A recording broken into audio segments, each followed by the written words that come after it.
Is it time for recess yet? I'm so glad you found time to join us here on the Child Care Director's Chair, where Erica Sacoccio shares her best practices that she's refined through her passion of directing childcare centers over the last 23 years. From parenting interaction, systems to save you time, money, and stress, to profitability. She shares it all from the Child Care Director's Chair. Hey, welcome back to another episode of the Child Care Director's Chair podcast. I am your host, Erica Sacoccio, and if this is your first time tuning into our show, I would like to say welcome to our amazing community and to my loyal listeners who listen daily. I only have to say thank you. Thank you, thank you, thank you. So let's hop into it today. I want to talk about interactions, and this is a conversation that I've been talking with my childcare director at one of our locations about interactions and the importance of it, and how some staff have really gotten this down to almost a science. We just had a classroom that had their environmental rating scale. And it was an infant toddler classroom, so they had their ITERs. And when it came to interactions, this team scored a perfect 7. With child interactions, interacting with each other, supporting children's interactions with their peers. So I was like, it really made me reflect on the work that we were doing here. And it made me think about what we do at our program to really facilitate that. And so I wanted to kind of discuss that today. It's really more a reflective episode, I would say. But, in early childhood education, every interaction counts, and we know that. Whether it's a moment of guidance, a shared smile, or a simple conversation, the way that educators engage with children profoundly shapes their development. And today we'll reflect on that transformative power of these everyday interactions and how educators can harness their influence to foster growth in cognitive, social and emotional, and language skills. Plus, we'll explore how directors can support their teams to master the art of connection for the benefit of every child. So let's just go back to just the basics, the foundation of child development, cognitive growth. We know that research shows that early childhood interactions shape the development in the brain. Positive, engaging conversations, questions, and activities stimulate cognitive functions such as memory, problem solving, and critical thinking. And these are all important as children start to grow and engage in their environment and with each other and with the adults around them. And so it's so important that we continue to invest our time in the interactions, right? So think about that when we're putting together our lesson plans. How are we going to also facilitate it? How are we going to interact with the children and the materials and all those things? And some of the things we write on the lesson plan, like learning goals, and other times it might just be those funny times where kids say something fun and you laugh, or just a smile as a child smirks at you from across the room because they're really proud of something they just did or accomplished. So, understanding that those interactions have to be positive. Now, when we think about this, we also have to think about the developmental milestones. The interactions that children have with adults around them are key to helping them reach their milestones. For instance, responding to a child's attempts to communicate helps them understand basic principles for language, while interactive play can help develop imagination and executive function. And this is why we talk about talking to the babies on the changing table, right? And explaining what's happening. Hey, it's Erica here, and I've got something super exciting to share with you. If you're in the world of early childhood education, you cannot miss the Early Childhood Empowerment Conference. And I'm not just saying that. Trust me, this is where the magic happens. Over the course of 3 days, we're all about learning, connecting, and reigniting that spark that brought you into the field in the first place. And let me tell you, this conference is packed with goodness. Day 1 is all about leadership. We've got 5 incredible presenters who will walk you through the business side of running your program. Plus, it's more intimate, a retreat-style day with only 80 administrators, so you'll get tons of FaceTime and an opportunity to connect.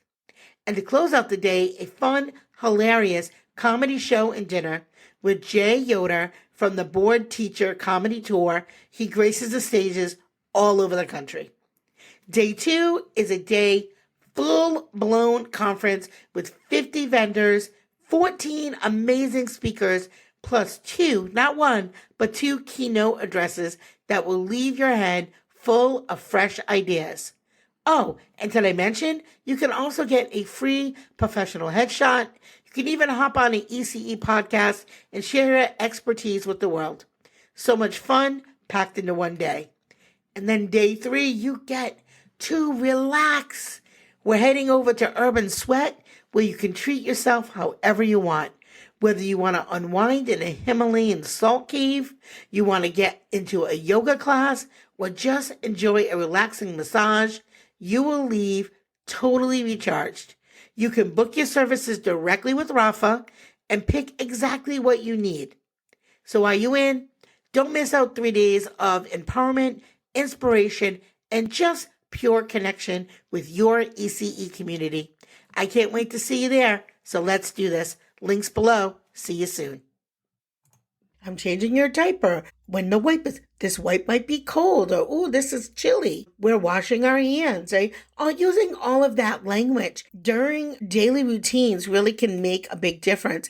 And then, they're walking and you're so excited. They're pulling themselves up. They're rolling. All of those things are so important, and being excited about it and showing them that you're happy, you're pleased. This really helps them understand that they're on the right path. And one of the things I really love, and I always like to enforce this with my is not only are we happy, mom's happy, dad's happy, but they should be proud. And so putting that on the child, you must be proud. Look at you walking. You should be proud. Look at that drawing. So I really try to help build that self-esteem in children. And again, that's done through our actions. Now, we all know that learning through play is the best way for children to learn. Play is a primary method for interaction and early childhood education. Playful interactions with caregivers can boost creativity, language acquisition, as well as social skills like negotiation and turn taking. And I can literally, as I say this, I'm thinking about Friday night. I had to close at one of my locations, and I was sitting in the dramatic play area with some of the toddlers, and I said, I'm coming to dinner. And that's all I had to say. I'm like, I'm coming to dinner. All of the toddlers came to the dramatic play area, and we just started role playing as though we were having dinner together. And, I facilitated some things like, oh, I think I hear the baby crying. Would you like to go get the baby? Well, the baby is cold. I think we need to bundle the baby up. But the kids had so much fun. When you engage with the children during play, they enjoy it. They tend to the task much longer. There's certainly much more rich conversation when an adult is at the table and when you're working with children who are just developing their language skills. So super fun way to end a Friday. I was at the table having, what did I have? I think I had a pineapple, a cantaloupe, and a carrot. That was my dinner.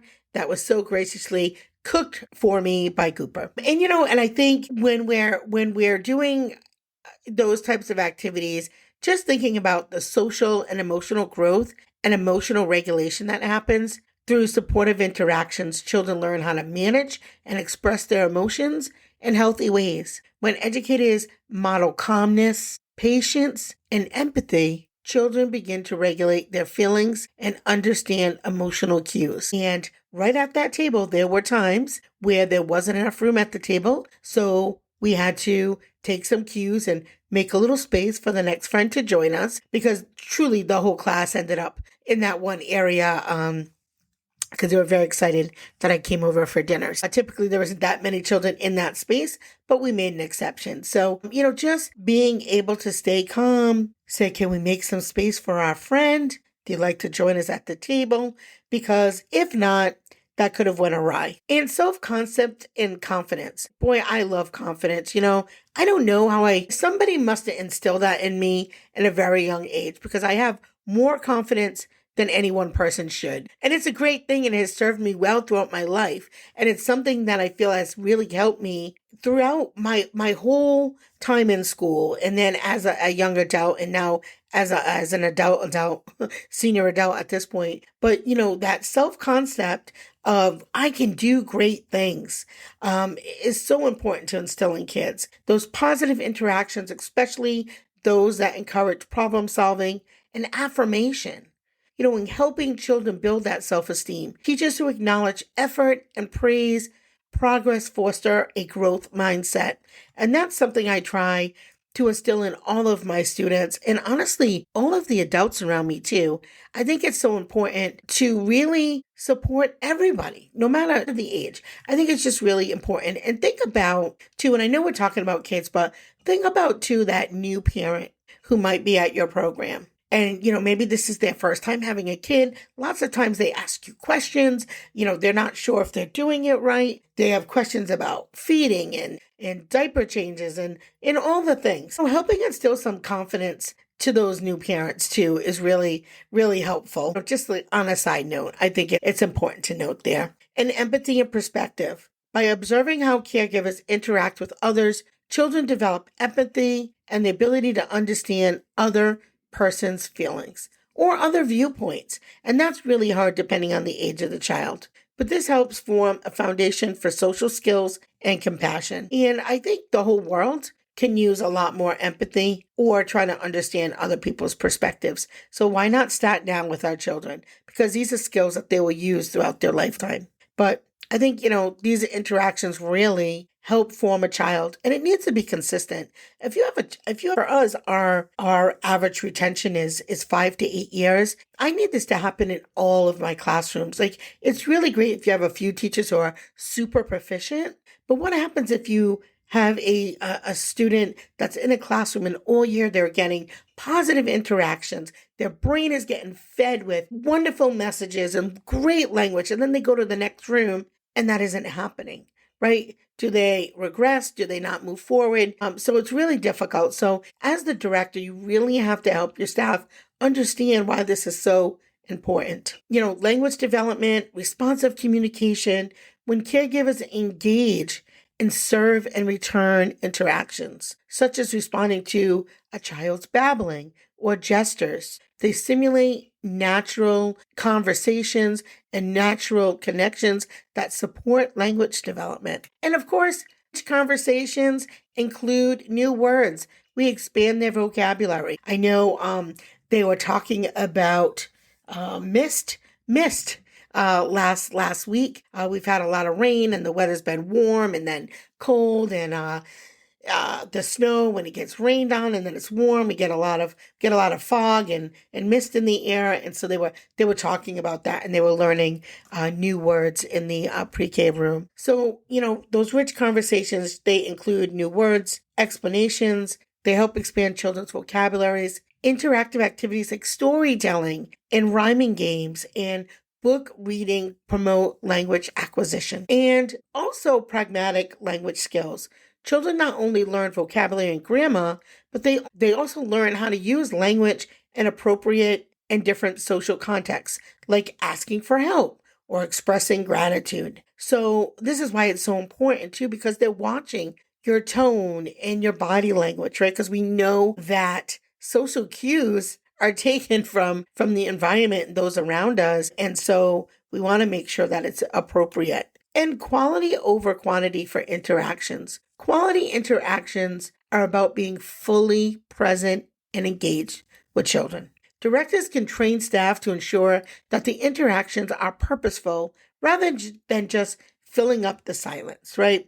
How was your day? That's so just like basic level. How was your morning? Tell me about your day. Did you take the bus? Did you take a car? What color was the car? Did you get yourself dressed? Like meaningful conversations that help expand that relationship between you and the child, or help you have a better understanding of what that child's day or morning might have been like. So then you know what supports they may need. You were in a rush. You didn't have time for breakfast. Let me see what I can get you, right? Because you really want to have high quality interactions. They need to be attentive and responsive to the children's needs, which of course builds that trust and a sense of security. And that is really just, again, going back to Maslow. Children need that sense of security. It's essential that educators listen actively and reflect on the child's needs and emotions. And positive reinforcement. Teachers should focus on recognizing and reinforcing positive behaviors. This helps children feel validated and motivated to continue to engage and learn. And again, even if they fail at an attempt, you're proud because they are trying.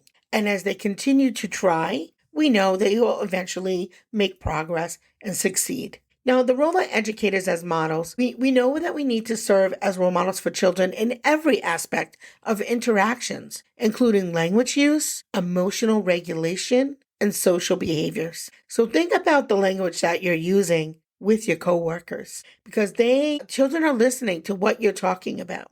And sometimes, you might have these side conversations and not realize that you're in earshot. And if you're stressed, your room will be stressed. So you have to have some type of emotional regulation, not just for the children, but yourself. So be in tune with yourself. Know when you need to take an extra 5 minutes. Children tend to imitate the behaviors they see, so modeling positive behaviors is critical. Now, educators aren't the only ones in the room that children are taking cues from. Educators can also guide children in modeling positive behavior for each other, such as sharing, apologizing, and helping. Peer modeling helps children develop social skills and learn from one another. And it also helps promote conflict resolution. Educators should model conflict resolution strategies by guiding children through disputes, teaching them to express their feelings and to find ways to compromise. Because let's face it, in the world, we compromise. We don't always get the red truck.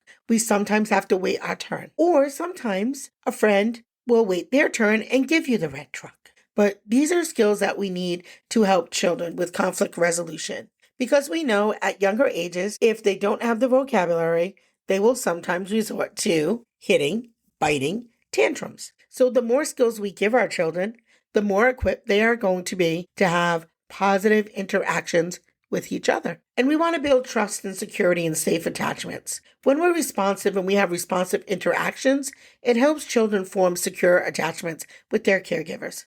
Because let's face it, they're with us 8 or 9 hours a day. It's a key element in their ability to explore their environment and to learn. When children feel emotionally safe, they're more likely to take risks and engage with learning opportunities. And you know that. And so that's why when a new child starts, particularly if they've never been in a child care setting, they might be shy. But by the second month, when they feel safe, part of your community, they might be the most talkative child in your classroom. And we want to make sure that we have good schedules, good communication, because that provides predictability and consistency. And consistent interactions and routines help children feel secure in their environment. And predictable responses from child care givers allow the children to feel confident in the social world. Now, I don't know about you, but I also feel like our staff really love predictability and consistency. This is why teachers sometimes get really upset when you ask them to cover in another room for somebody who's called out, or that you give them students from another classroom. They're not trying to be difficult. It's because we all thrive when there's predictability and consistency.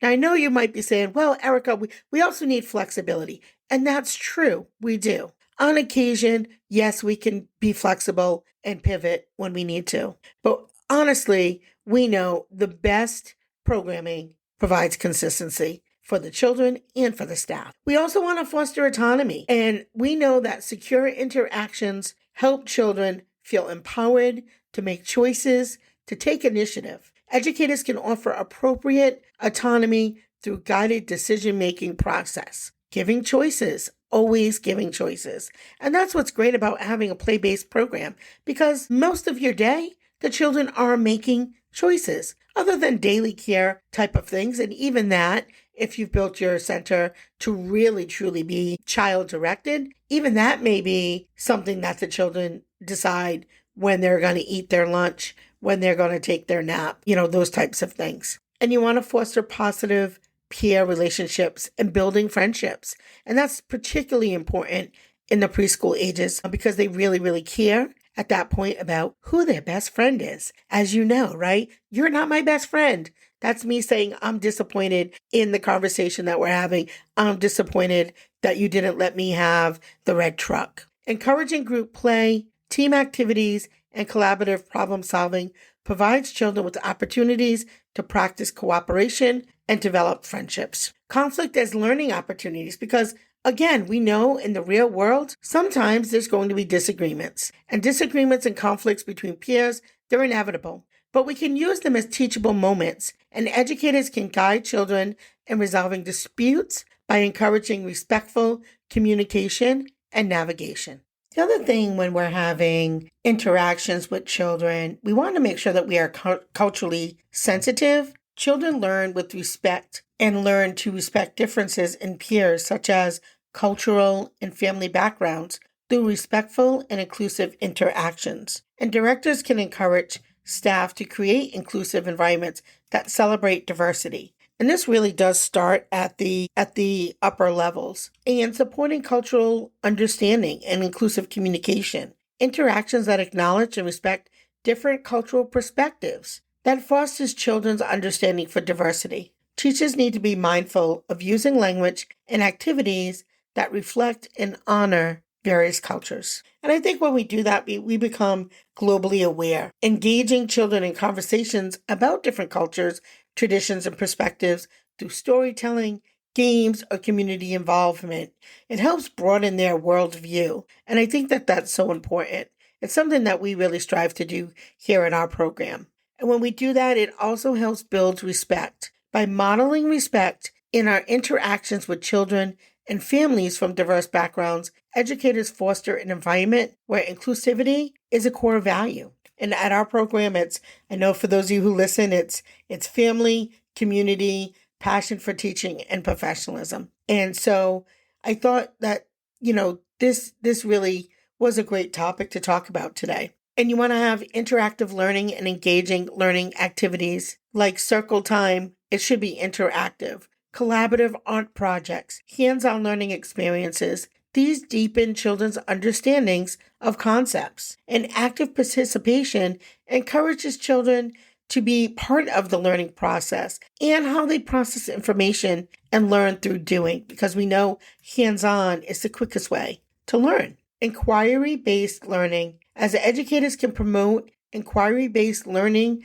by asking open-ended questions that spark curiosity, by allowing children to explore answers themselves through guided interactions, or educators encourage critical thinking. So, think about what that circle time looks like, science, math. Are we setting them up with an opportunity to interact with you, with the materials, with their peers, and ask these open-ended questions, not only the teacher asking questions, but the children asking questions as well. Because we know play-based learning is key components for early childhood education. It allows for interactive learning where children explore ideas, they practice new skills, and learned in context. And lastly, I would say, as we start to wrap up, I think we need to think about ongoing reflection and growth and self-assessment for educators, because educators can engage in ongoing reflection about their effectiveness of their interactions. Directors can encourage regular self-assessment through journaling, peer reviews, or videotaping sessions to identify areas for growth. Now, most of us have video cameras at our schools now, and we probably don't watch them as frequently as we should. And they're a great opportunity, or they provide a great opportunity for learning. So, because when you're in the classroom, you're in the moment, there's lots of things going on, but it is a great way to have the teacher look back at the classroom, maybe a day or two after, and reflect on opportunities they took and maybe opportunities they missed. And another way to support your teachers is professional development, providing ongoing workshops and trainings on the power of interactions. This helps keep your educators informed on new strategies and research. This can ensure that they continue to refine and improve their interactions with children. While we're here, let me just take a minute to do a little self-promotion, if you will. If you're really looking for some PD that's in person, because let's face it, 90% of what we're being offered right now is online, which is great. That's convenient. But we do know, we do recognize, again, just like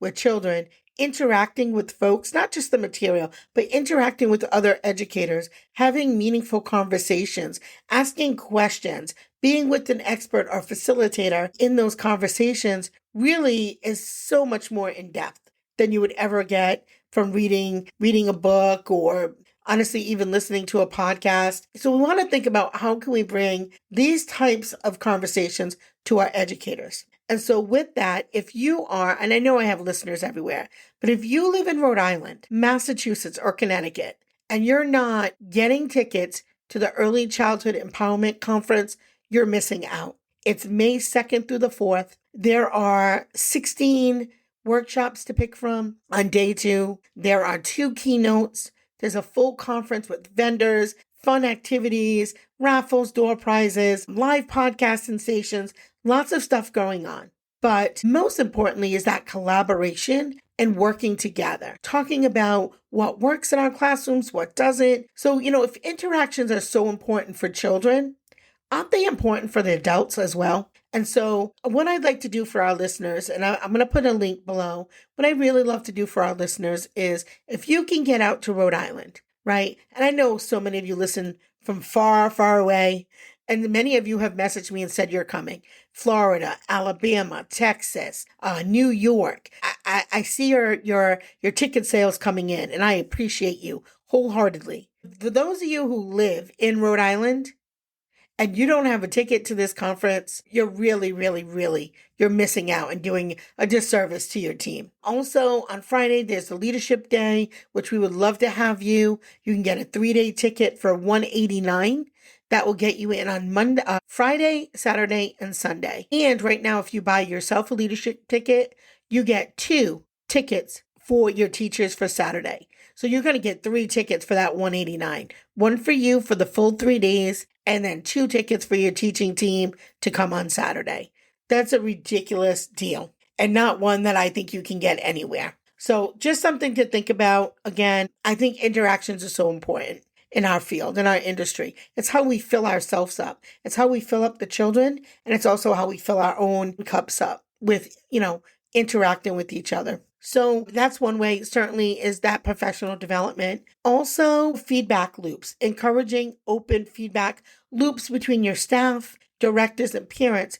This ensures that interactions are evaluated regularly and adjustments are made to meet the children's evolving needs. So I hope that gives you some things to reflect on around interactions in your school and how you can support your team. I think I'm going to do another episode on this week. I think I'll give you 10 tips for childcare directors to help their team understand the power of interactions, because there's a good chance that most of you have listened to this episode today and I totally agree. How do I get it into the greater atmosphere of my program? So we're going to talk about that on Thursday. Check out Wednesday. Have a great episode with a guest. Her name is Annette, and we are talking about just change and resilience for educators and the journey of an educator from beginning to moving into a new space, because I know many of you have these, I hate to call side hustles, but